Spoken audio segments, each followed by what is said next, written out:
The subject will be about Sabu and the big shocker that came on Mother's Day and whatnot. And on my birthday, May 11th, Sabu dying at the age of 60. Now, it's crazy because the next day we saw um, Joey Janela and Brett Lauderdale, the owner of GCW, trying to, you know, cover for what happened a month before that of allowing Mr. Sabu to compete at the WrestleMania weekend of Joey Janela's spring break and whatnot. And there was a video showing Mr. Sabu going through some barbed wire and I think it was like a board, and Joey Janela threw him right through toward the board, and he went right through the board, and he fell and landed on his head on the cement floor. Now, everybody was asking, why in the world would Brett Fort Lauderdale allow a 60-year-old man to wrestle in a hardcore match and whatnot? Now, Joey Janela was trying to defend himself on Twitter, talking about he wasn't the one that gave Sabu drugs, and he wasn't the one who was at fault that he died. So I'm going to read you which came from K-Side Seats. And now, mind you, that on the night, on the date that the Janela fought Sabu and had a wrestling match with him. A couple of days later, he did an interview and whatnot. But the interview was conducted days after the match, but wasn't published until and after the ECW legend's death over the weekend at age 60. Now let's go here. So just a week before his death this past week, ECW legend Sabu wrestled Joey Janela in the hardcore match at Janela's annual WrestleMania week event for Game Changer Wrestling. And the days following the match, Janela did an interview with Phil Schneider of Yahoo Sport on Crown.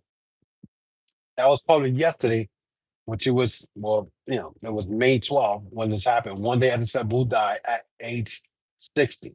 This interview, particular Janela's description of Sabu in the hours leading up to and during their no rope barbed wire match at Joey Janela's spring break 9 on April 18. Now, my question is, why is this man having a no rope barbed wire match and whatnot when he's 60 years old?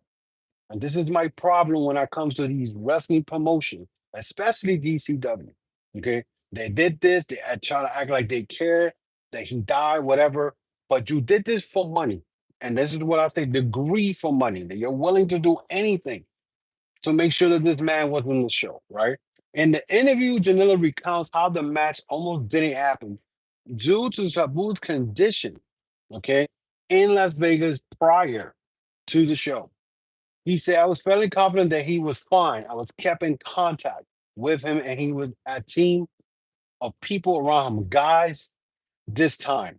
They were all saying he was ready to go and that he was going to the gym, that he was on a training program. I believed them until the day of the show. Then 2 hours before, I get a call that Sabu can't walk. I want you to hear that. That Sabu couldn't walk. So now, mind you, my man's 60 years old, but he couldn't walk. And now he's about to get in the ring with Joey Janela in some hardcore match with no rope, barbed wire stuff. This is what's going to go on. So he asked, what do you mean Sabu can't walk? They said, yeah, Sabu, something with his knees, they're locked up. He can't walk. Now, I've been following Sabu for years, even when he was at FMW, Frontier Martial Wrestling. There was a hardcore, it was way before ECW. Okay. This man was torturing his body in the ring with barbed wires, all this nasty. He was just doing it out there, hurting himself. So I'm not surprised if this really happened, that his knees got locked up because he test taking punishment like crazy. So he said they said he couldn't work. And then he said his feet are bleeding. I never heard of anything like that. His feet were bleeding. He's not coming. Sabu's not coming. I said Sabu's fired. So I did not know that Sabu worked for Game Changer Wrestling. So and is Joey Janela part? Is he got ownership of Game Changer Wrestling for him to say yes? I could fire whoever I want. But anyway, so we talked to indie wrestler Matt Tremont, and Tremont is about to be the replacement for the match. And I feel like this is going to be the most embarrassing moment of my wrestling career. He said there was 2,000 people in there. Again, notice he mentioned in the crowd there was 2,000 people. So those 2,000 people had the nerve and the audacity to go and pay to see a 16-year-old man get his get put his body through hell just to entertain you. Think about it. A 60-year-old man, a man who has put his body through hell the last 30 something years in wrestling, a guy named Sabu. Okay. So he said this is one of the biggest spring break ever. So again, he was worrying about the money. Spring break ever. He's bigger, the biggest crowd, Mania weekend, he said, indie wise. And I'm going to have to go out there and announce that Sabu, once again, no show and no show at his own retirement match. So they were billing this as his retirement match. Janela then explained that Sabu's team gave him Crantum. Now, this is the part that gets crazy because Crantum is a controversial herbal medicine that its advocate maintains that has a variety of uses, including helping ease withdrawal from opioids. But that critic warned that hasn't been researched or regulated enough for cell use. So basically, they gave this man some type of drug for him to skip, hopping, and jump. He said, we're an hour into the show, and I said, just get Sabu here. So they gave him something called Kratom. You can buy it in a smoke shop or something. It's like a legal opiate or something. They say he's hopping on the bed, he's hopping off the bed, and we're going to get him to the show. So he showed up 2 hours into the show.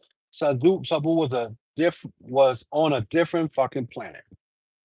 Everyone in the backstage was like, "What the fuck? Is this match is still going to happen?" And my God, it did happen. So there you go. They still, regardless of his condition, he came in high as fuck. They still put him in the ring because it was about money. They put money into this. They were wanting the money. They already had sold the tickets. They did not care about his well-being. And I don't care what Joey Janela and Bray Lauderdale says, because that shows you right there. They still did it. Okay. One particular controversial part in the match, so Sabu whipped head first into the barbed wire board and crashed to the floor, which prompted numerous officials to check on him while action continued the match between Janela and others. Drawing account on that moment is one he now explained was an exaggeration meant to inflate the legend of Sabu. He said he was definitely out cold. He was done. They were telling me there was no way. The refs were communicating to me that there's no way he's continuing this match. Like, holy shit, that is one time you want the barbed wire to stop you. The barbed wire was not going to stop him at all. Okay, it's barbed wire. It's either going to shred you up. You're not stopping a barbed wire board. I don't care. There was no ropes. The barbed wire was not strong enough at all for them to even attempt to do something stupid like this. Okay, so he just blew right through it. And then old ECW rival, the Sandman, came out of what was all Sabu needed. Now, the Sandman's another clown. I'm going to call him a clown because he was never a good wrestler. He was a gimmick wrestler, just like Tommy Dreamer. Okay. He was entertaining, but this guy is the most biggest drug addict there is in wrestling and still wrestling to this day. Okay. So this little thing, him coming out, was what Sabu needed. This is what they're saying. Then the resurrection happened. Jesus resurrected. This is what Joey Janela said 2 days later, the anniversary. Couldn't fucking believe it, dude. He was ready to go again. And I guess the concussion knocked him back until 1996 or something. I don't know. Okay. So this is the stuff. And then the crazy stuff is they try to um, you know, solidify or make it right by saying, "Oh, we didn't give him the kratom." His team did. It is also not illegal, and 85% of professional wrestlers do it, especially the one on TV. So fuck you. This is what he said on on um on Twitter. And the fact that you got Hulk Hogan as your picture makes it tells you what these guys are about. This is why Joey Janela's not in a big wrestling promotion. AEW didn't let him go. You know, so this is ridiculous. The fact that he said that 85% of professional wrestlers are doing it, really, this is just trying to justify that what y'all guys allowed to happen. Okay, you're trying to justify this, and in reality, it's crazy. And then he said that I'm truly devastated over this, and this whole deal was really affecting me. Kratom is something Sabu took daily for years, and it helped him get off other substance. Sabu loved his weed, and Clinton, his body was wrecked doing what he loved for 40 years. So look at that, 40 years, you know? So, for him to come and say that wrestlers today, 85% of them are using this, which is not true. Stop. And whoever's doing it is those wrestlers that like GCW wrestlers that go in there and put themselves in barbed wire matches. And George Janela is one that I seen him do a wrestling match where he went and threw himself from the top of a roof just to get these wrestling fans all happy about this. You know what I'm saying? Like it doesn't make any sense to me that, that these people are doing this. I don't understand it. For him to say that this is, something that he said people use Prem to get off pills. He said I didn't give shit to him. Unfortunately, people are acting like I shot someone up with black tar heroin or dropped something to his drink. But this is the thing that he doesn't understand. Now, this is all started because somebody named TXM replying to Nillis and a Lofi boy. He says this is some mental behavior to manifest the idea that GCW, Brett, and Joy, for that matter, would drug Sabu to make him wrestle, especially with how much Sabu means to Joy as a wrestler and as a person. And he cursed him out. Now, my thing is, uh, the way I'm looking at this, um, this is what's all about money. Okay. Because at the end of the day, you're not you put a wrestler in the ring that was 60 years old. This is the same stupid shit that happened a couple of years ago when we had Ric Flair, okay, went into the ring at 70 something in a tag team with Jeff Jarrett. And he almost, yeah, I believe he had exhaustion or had a heart attack in the ring after the wrestling match. So that goes to show you that these promotions, especially GCW is they trying so hard to be like ECW, and they will never be. Okay, and this is why Brett Lauderdale, and right now even AEW don't deal with them. So now Brett Lauderdale is over here trying to reach out to WWE and whatnot, and bring in WWE wrestlers, whatever the case may be. And at the same time, if you look at it, it's just ridiculous. It's just ridiculous. This guy does anything to win to get money. And George Janela, the fact that he said he loves Sabu, all this. If you love Sabu, you should have never wrestled him that night a month ago. Who knows that what happened? Now there's words around that they're saying that Sabu died while being interviewed by Hannibal TV. I don't know. I don't know if it's true or not. Well, Hannibal TV uh supposedly, that's where Sabu was at before he died. But I don't see nothing here. What really happened? Let me see. It's not Sabu back to issue with Kurt Angle. Nope. Let me see. It's in Texas. Hannibal TV. Let me type it again. Sabu. The word was that Sabu gets a heart attack while while he was interviewed by an age. No, that's not it. Let me see. Yeah, I don't know. It's Yeah, I don't know, but I saw that Sabu gets a heart attack while being interviewed um by Hannibal TV. That was the word. So let's see if it comes out. It's not coming out. To go to a lot interview with. Yeah, that means supposedly. Oh, there it goes right here. The Ghostwriter. The Ghostwriter said Kenny Casanova, the ghostwriter for Sabu autobiography, just revealed Sabu passed away from a heart attack while talking to Hannibal TV. So I don't know if that's true or not, but that's the word. So I don't know because you can't believe everything you hear, but you know, okay, let's see. This is not helping me at all right now. Let's see, yeah, that's what he says. That's what's coming up that he died while doing an interview with Hannibal TV. I don't know how correct is that or not, but so anyway, but my point is that GCW decided to put this 60-year-old man into the ring. And when I think not long ago, I think Dory Funk Jr. wrestled. And he's like 80 something, almost 90. I don't know. Some independent show. But this is the problem when it comes to these independent shows, the promoters, they don't care about the wrestling's health. A 60-year-old man should not be in a wrestling ring. This is not like back in the days. Okay. Back in the days, you'll see like a guy like Lou Thesz get in the ring and wrestle Ric Flair. He was like 60, Buddy Rogers, guys like that. But they were back then, they were being protected by these wrestlers. Wrestlers today, sometimes they don't even protect. They just do stuff and they don't care. And the sorry part is, the guy, Sabu, wrestled close to 30, 40 years. He put his body through hell. Yeah, I've seen this guy in matches in Japan where barbed wire matches, barbed wire with fire around the ring. This man was in the ring doing stuff like this. You know what I'm saying?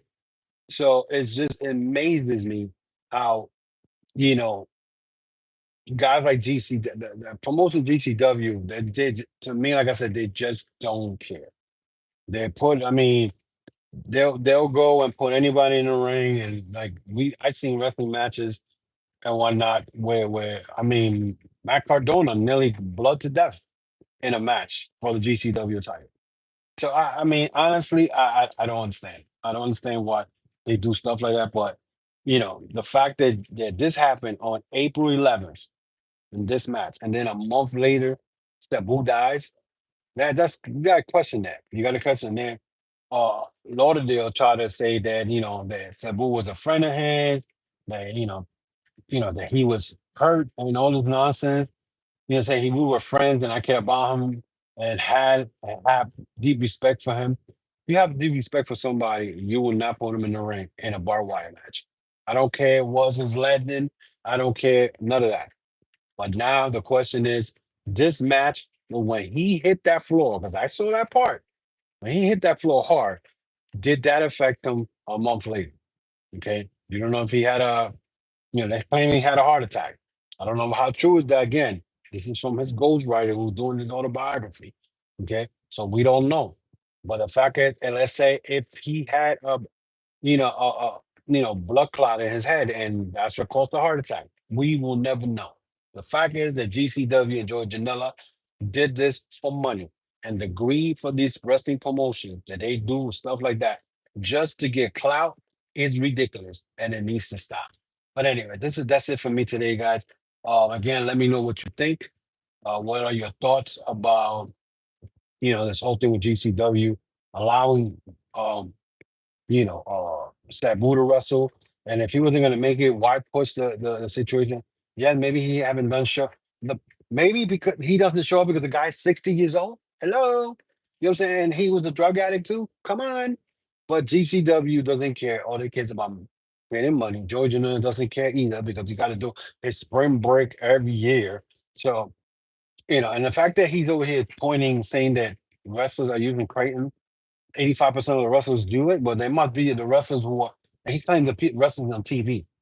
What? What are you talking about? You're just trying to justify what you did, and allowing yourself to wrestle Sabu, 6 years old, and throw him through a board full of barbed wire, and expect the board to stop him from flying through the damn ring.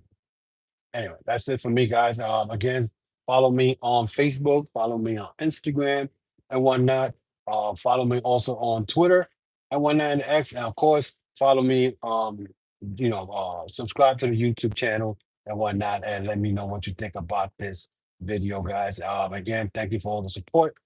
and whatnot. We're trying to get to 500. So if you guys are online, subscribe, hit that notification bell for a new upload. Also hit that thumbs up. It helps greatly on the channel. So I appreciate it. And also check out my podcast store, tcwr.veryinkpresser.com. That's tcwr.veryinkpresser.com. And let me know what you guys think about this episode. Until then, guys, I'll see you this weekend.